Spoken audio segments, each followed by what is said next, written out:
What's up mga kababayan? News That Matters here. Dito sa video natin ngayon ay ating panoorin o pakinggan itong mga nagbabagang balita. Hindi talaga titigil sa pagnanakaw itong mga pulpul na Kongreso at Senado sa kaban o pera ng taong bayan. Na kung matatandaan nyo mga kababayan, binawasan nitong si Tambalos ang mga pondo ng ahensya ng gobyerno. Na ngayon mayroon pa silang paakap ayuda na ginawa na buong akala natin mga kababayan okay na, no? Doon na matatapos itong pangangangkam sa pera o kaban ng taong bayan. Ngunit wag ka mga kababayan, kakapasok lamang na itong si Tambalos may nilabas na naman na 250 billion pesos di umano na kanyang dinoktor sa ahensya ng DPWH. Grabe naman yan. At ang malala pa doon mga kababayan, pinirmahan pa nitong si Bongbong Marcos di umano. Hay nako, magpinsan nga talaga, magpinsan sa kabangagan at pagnanakaw. Pero bago ang lahat mga kababayan, huwag niyo po sa nakalimutang mag-like at subscribe para updated ka sa mga uploads ko araw-araw. At yun na nga no mga kababayan, bukod sa balitang yun, kakapasok lang din itong si Trillanes humingi ng tawad kay Tatay Digong mga kababayan at sa kanyang mga anak na sina VP Sara, Baste at Mayor Pulong. Ngunit ang nakakatawa pa doon, bagkus na patawarin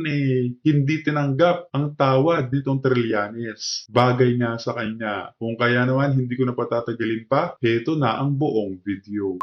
According to the declaration made by Senator Amy Marcos, who happens to be the presidential sister, she was informed of the reliable information, maybe coming from her brother or the staff of her brother or even coming from the Senate staff na magkakaroon daw ng pagpipirmahan sa nalalapit na pagpapatupad bilang magiging batas ang 2025 budget at tatawagin itong GAA 2025 or the General Appropriations Act of 2025. Bakit kung makikita nyo sa title na yan, nag-react tayo at ang tawag natin ay isa itong kurakot budget ang 2025 na ipinasa ng mga hudlong politicians na kontrolado ng pinsan nilang si Martin Romualdez at mga kasabwat nila hindi lamang sa loob ng lower house o sa House of Tambaloslos, kung hindi pati na rin po sa Senate sa pamumuno ni Senate President Chis Kilay Escudero.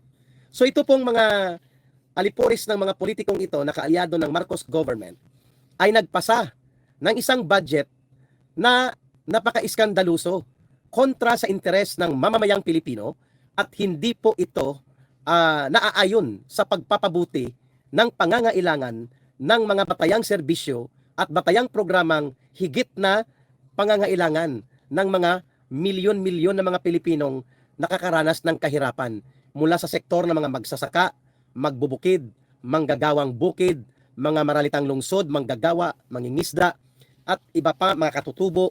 They are not part of the budget ditong 2025. Kaya ko tinawag na kurakot budget ng mga hudlong politicians.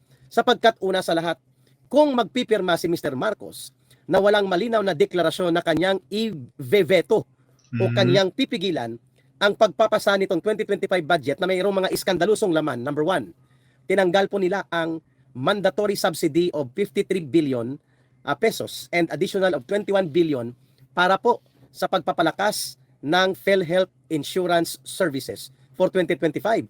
That means 74 billion pesos po ang tinanggal sa budget na supposedly ay nakalaan para umandar at lalo pang matuloy-tuloy ang mga benepisyo at mga tulong na naibibigay ng PhilHealth Insurance Program ng gobyerno para sa mga mahihirap na pamilyang Pilipino na nagkakasakit o na-ospital. Kaya nga ka Eric, ang wika ng taong bayan anti-poor, no? Yung kurakot budget sa taong 2025, mantakin nyo yun mga kababayan, napakalaking punto nun na sana ang makikinabang ang taong bayan. Ngunit binawasan ng mga pulpul na kongreso. So 74 billion yun. Dapat ma-veto ito, ang pagtanggal or hindi man ma-veto kung hindi ma-reinstate. The correct term is ma-reinstate ni Marcos Jr. ang ganitong budget sa PhilHealth. Kung hindi niya gagawin ito, ay talagang totoo ang sinasabi natin na kurakot at hudlong budget itong 2025. Tama. At hindi ito naaayon sa kabutihan ng mamamayang Pilipino. Number two, tinanggalan din po ng grupo nila Martin Tambaloslos at mga alipores nila Senate President Chis Kilay Escudero at mga representante nila dito sa mambubutas na committee o bicameral conference. at nagiging parang isang chop suey na uri ng pamamalakad na wala nang matuwid na pagsaalang-alang sa interes at kabutihan ng mga mamamayang Pilipino ang kanilang paglalarga sa bicameral conference ng mga hinihilot nilang budget para sa kanilang kurakot and hoodlum budget for 2025. Tinanggalan po nila dyan ng 44 billion pesos ang public education sector, including ang tertiary universal access education support ng gobyerno. 44 billion yon. Hindi ba yan na nararapat na tawagin na ito ay isang hoodlum and kurakot budget? Samantalang pinalakihan nila at dinagdagan pa at pinagpaparti-partihan ang mga budget for political corruption and political bribery, which is yung tinatawag na ayuda there, ayuda here. Okay. Number 3, tinanggal din po nila ang tinatawag na support subsidy ng DSWD sa mga indigents na araw-araw po na lumalapit direkta sa DSWD para makaagapay sa kahirapan ng buhay.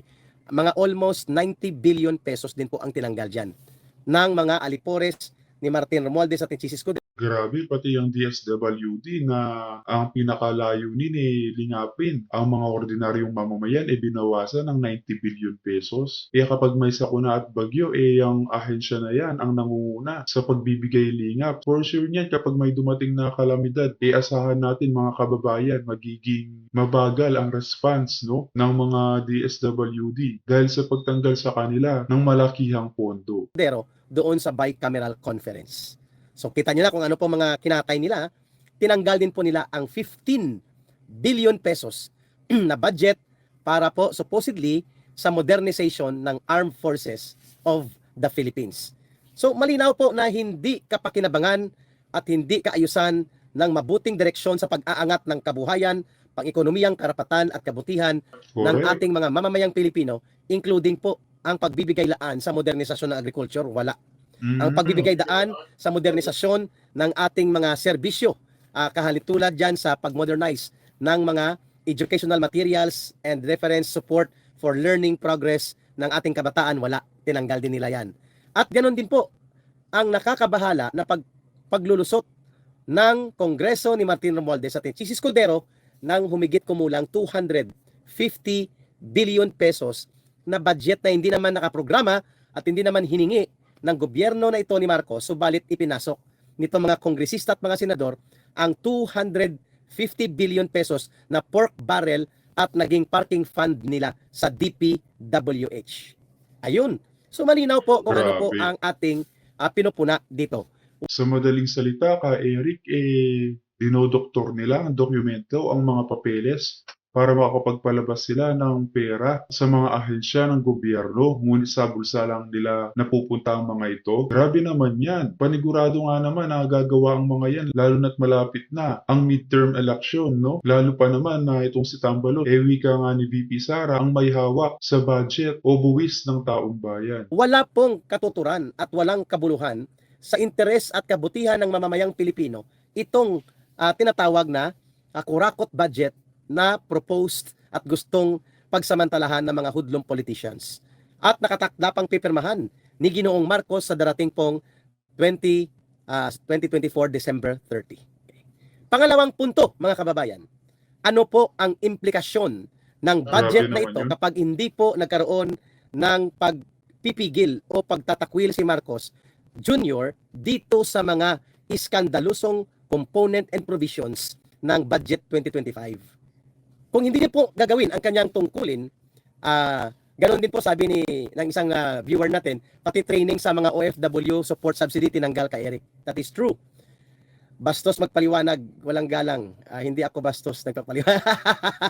Akala ko kung ano, ito yung kay Paduano. So malinaw po na nakakabahala. Sapagkat we were expecting that Mr. Marcos should send back, Mr. Marcos should send back, ibabalik po niya at itatransmit with presidential notice sa kanyang oposisyon sa mga ginawa na pagkatay-katay sa budget of 2025 na ang nag-propose ay ang executive department mismo. At upang mapag-aralan at mapagtanto ng House of Representatives, ng BICAM ng Senado at House of Representatives na i-restore or i-reinstate nila ang malakihang bilyong-bilyong pondo na tinanggal nila doon sa mga batayang serbisyong panglipunan at basic sectors interest and support na dapat na ipasa That includes the budget for education, budget for health, and even the modernization of agriculture and modernization of the armed forces of the Philippines. Okay, ayun. Number 3 po. Kanina habang ako'y nag-aantay sa airport, the flight is supposedly to take off mga 11:45 in the morning. Bago po kami mag-boarding, 20 minutes before boarding, ay tumawag po sa akin ang unknown na caller pero unlisted number din po. At ang sabi niya, ka Eric, ako ay nanggaling po sa Mindanao, sa Central Mindanao region, and I've been working in the House of Representatives since 1992. Nagtatrabaho na po siya. So ngayon, mga aabot na po ng 32 years nasa House of Representatives siya, at ang sabi niya, hindi ko pa po nasusumpungan o nakikita ang ganitong kalapastanganan at kagaspangan ng mga pagpapatakbo ng committee hearings at pati na sa mga budget deliberations at kagaspangan po ng ginagawa ng mga tauhan ni Speaker Romualdez. Galing po ito sa isang empleyado, si Tatay Tony lang ang tawag ko sa kanya. Yun ang gusto niyang itawag ko sa kanya. We talk for about 5 minutes or more, around 7 minutes. At ang sabi niya, alam mo ba ka Eric na nakakasuka, kapag nagsalita si Martin Romualdez dito sa plenaryo, sa hall, pag maliit pong audience, kasi malawak ang bulwagan nito, at wala pong nakikinig sa kanya, inoobliga kami na mag-attend at makinig sa kanya. At kapag hindi, kami sumunod sa utos ng aming mga division chief at ng aming mga unit head, ay kami marireprimand at masususpende sa trabaho.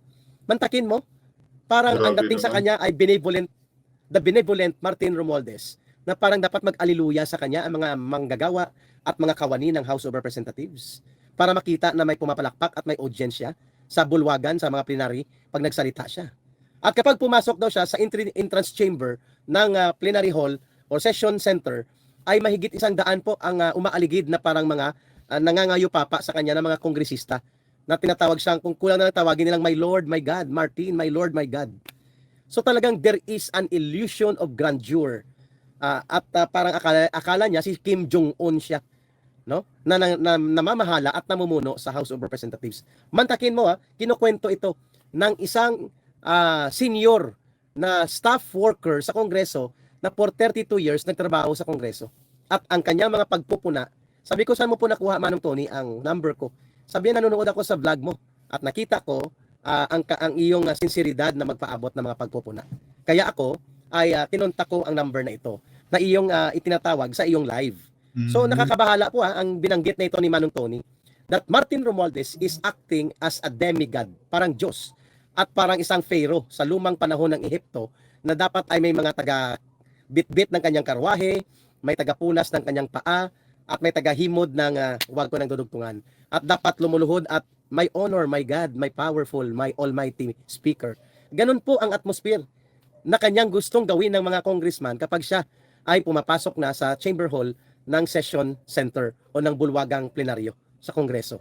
Grabe At dito sa video na to mga kababayan ay ating pakinggan si General Macanas na kung saan ibinalita niya na itong si Trillanes humingi ng tawad sa mga Duterte. Ngunit na-reject itong paghingi ng tawad niya sapagkat tuloy na tuloy ang kaso na inihain sa kanya ng mga Duterte. Bagay nga sa kanya. Ating sabay-sabay na panoorin to mga kababayan. Magandang araw mga kaibigan. Bigyan natin ng reaksyon ngayon itong pinaka-latest vlog ni Ako Kabibig. Yung may nabasa daw siyang post na humingi ng apology si ex-Senator Trillanes sa mga Dutertes. Specifically kay Congressman Pulong Duterte and Attorney Mans Carpio, ang husband ni BP Sara. Allegedly, related ito sa na-file na kaso, libel case sa kanya. Humingi daw ng apology. So, pakinggan natin si Ako Kabibig, then magbigay din tayo ng reaksyon. At trending na pinag-uusapan ngayon, si Trillanes, dahil daw ay humingi ng tawad si Trillanes kay Congressman Pulong Duterte at Attorney Carpio. Pero, hindi tinanggap ang sorry, ang apology ni Trillanes. At tuloy na tuloy pa rin ang libel case ni Trillanes, mga kabibig. Nako, may post ni Mr. Tio Moreno at gusto niyang ipa-confirm kay Trillanes kung totoo ba itong mga kabibig. Hindi pa ito kumpirmado pero ito yung mga ito yung mga istorya daw di umano na merong statement sana si former Senator Antonio Trillanes para ma-settle yung libel and damages cases filed against him by Congressman Paulo Z. Duterte and Attorney Maneses Carpio. Ano kaya ang chika kabibig? So, i-share ko sa inyo, baka sabihin nyo naman, gawa-gawa ko ang storyang ito. Baka yung iba dyan sabihin na, ay nako, gumagawa naman na istorya si kabibig. O eto ha, i-share ko sa inyo kasi gusto ko natin pag-usapan ito. Ano ba ang iyong komento tungkol? Ito yun, kita nyo, no? O yan, share ko lang yan. Okay, so, research ko kung totoo ba? Well, totoo. Mayroong post si Teo Moreno. Ako na lang magbasa sa inyo. I-posted 15 hours ago. Okay, so basahin ko Sabi ni si Teo Moreno, very active ito sa social media. Nagpo-post siya palagi ng tungkol sa political situation sa bansa. Diehard Duterte supporter itong si Teo Moreno. Okay, so ito ang post ni Teo Moreno. Hello, Antonio Sani Trillanes IV. Can you please confirm the veracity of this statement? So nagtatanong. Ito na yung parang may draft. Ang basihan nito is a draft only for discussion titled Statement of former Senator Antonio F. Trillanes IV regarding settlement of libel damages cases filed against him by Congressman Paulo Duterte and Atty. Manesis Carpio. Okay. So ito yung draft. Lumalabas na parang statement ito ni Senator Trillanes. After the hearing, I asked my lawyer to convey to Congressman Duterte through his lawyers my sincere and heartfelt apology to Congressman Duterte and Atty. Carpio and the respective family for the unintended consequences that our bitter public spat may have caused them. For whatever it was worth, I wanted them to know that it was never my intention to hurt or cause undue pain to their families. Also, upon the passing of time, I realized that my accusations against Congressman Duterte and Atty. Carpio were unfounded, for which I offer my sincere apology. Yan ang napapala mo, Trillanes, no? Ngayon humingi ka pa ng tawad sa dating Pangulong Tatay Digong. Aba, sinimulan mo, di tapusin mo. Ang kapal naman ng pagbumukha mo. Na ngayon umuusad ang kaso, humihingi ka bigla ng tawad. Huwag ang Duterte, huwag si Tatay Digong, ni ang kanyang mga anak. Okay. Plot twist, sabi ni Teo Moreno. Hindi tinanggap ni Congressman Pulong and Atty. Mans yung apology. Is that the reason why may Buti bigla na lang. ang kambyo ang mga public statements mo ngayon? The people want to know. Thank you. So, yun. Nananawagan si Teo Moreno na i-confirm or i-deny ni Senator Trillanes ito. Sandali may ipinost si Teo Moreno na parang nagsasalita si Trillanes. Kung hindi niyo ma-impeach Ito. si Sara.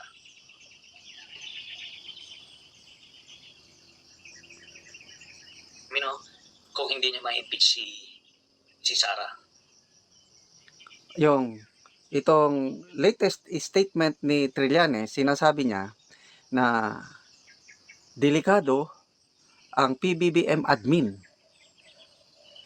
I am almost certain, sabi ni Trillanes sa interview niya with Christian Esguerra, I am almost certain na PBBM hindi niya matapos ang kanyang termino kapag hindi nila matanggal si VP Sara through impeachment. Ganun, biglang kambyo ang kanyang statement. Parang pumapabor na kay VP Sara. Ano pa? Yung sinasabi ni Trillanes na naririnig ko, delikado, umuugong sa PMA chat group na merong mga premiers na parang kinakausap na ng iba't ibang grupo na para bang yung pahiwatig lang niya ito, yung pagkakaintindi ko lang na ino-offeran ng something na kung makaupo si Sara, mabibigyan ng position and very tempting yung offer na posibleng mahirap i-resist at i-take nila yung offer. Kaya medyo delikado ang PBBM admin, sinasabi. Kaya nga puro panunubat, paninira na lamang ang ginawa niyang si Trillanes simula nang naging maingay muli ang mga pangalan ng mga Duterte, no? Sa pagtawag sa kanila sa mga hearing ng Tuwadcom. Grabe talaga yung ulupong na yan, eh. Buti na lamang hindi tinanggap ni Mayor Pulong, no? Ng mga Duterte ang sorry o paghingi ng tawad itong si Trillanes. Dapat dito maturuan talaga ng leksyon, makulong, no? Sa mga pagngangaw niya sa kasinungalingan. Sabi niya. Kaya biglang kambyo. Nagtatanong lang naman si Tio Moreno. Dahil ba sa hindi tinanggap yung apology? Dahil tuloy-tuloy ang kaso? So, yun ang tanong. So, ano ba ito? Mayroon pang post si Tio Moreno na ano. Ito, ganun pa rin. So, magbasa tayo ng mga comments sa post ni Tio Moreno. This one is sigura. Change wind direction man. Nagbago ang ihip ng hangin. Elijah Sobilario. He is just receiving what he deserves. Rowie de la Cruz. I'm happy to see this man in prison. Jacel Villa Flores. Ako yan, di ko patatawarin. He spat lies just to destroy his target. Correct. Speaking of Trillanes, ano? Maalala ko yung akusasyon niya sa mga Duterte na meron silang mga bank accounts na naglalaman ng millions of pesos. Galing daw ito sa kalakaran ng pinagbabawal na gamot. Kasi ang akusasyon niya pala sa mga Duterte, ang may-ari ng nasamsam pinagbabawal na gamot, ang may pakanan nito is si Atty. Carpio at saka si Congressman Paulo Duterte. Iyon yung kanyang akusasyon. Matagal na yun. Panahon pa ni PRRD bilang Pangulo. Dininay ng dalawa. At yun na nga, nag-file sila ng kaso against kay Trillanes. So, yun.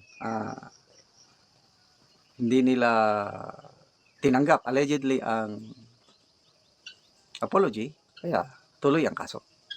So, sana magbigay ng statement si ex-Senator Trillanes. I-deny lang niya, gano'n lang. And most likely, i-deny niya ito. But, you see, itong si Tio Moreno, marunong mag-research eh. Ang dami niyang nakikita na mga itinatago at ngayon lang lumalabas dahil age of social media na ngayon. Madali na lang i-research yung mga previous statements, kung anong mga nagawa mo noon. So, iba na talaga ang panahon ngayon, itong age of social media.